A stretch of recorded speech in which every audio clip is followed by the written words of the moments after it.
ശിർക്ക് ചെയ്യാതിരിക്കാൻ ശ്രദ്ധിക്കുക.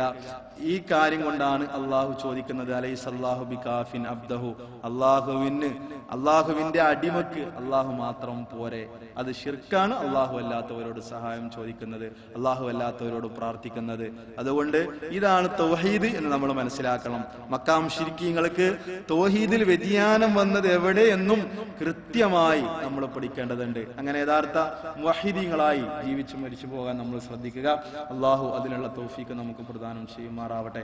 അറിഞ്ഞും അറിയാതെയും ചെയ്തു പോയ എല്ലാ അബദ്ധങ്ങളും അള്ളാഹു പുറത്ത് മാപ്പാക്കി തരുമാറാവട്ടെ. മുവഹിദീങ്ങളായി ജീവിക്കുവാനും ശിർക്കിൽ നിന്ന്, ശിർക്ക് ജീവിതത്തിൽ ഒരിക്കലും സംഭവിക്കാതെ മരണപ്പെട്ടു പോകുവാനുമുള്ള തൗഫീഖ് അള്ളാഹു നമുക്ക് പ്രദാനം ചെയ്യുമാറാവട്ടെ.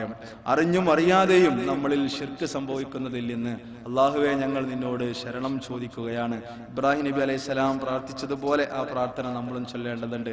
വജുനുബിനി വബനിയ അൻ അബ്ദുൽ അസ്നാം എന്ന് അദ്ദേഹം പോലും പ്രാർത്ഥിച്ചിരുന്നു എന്ന് ശുദ്ധ ഖുർആൻ തന്നെ വ്യക്തമാക്കിയിട്ടുണ്ട്.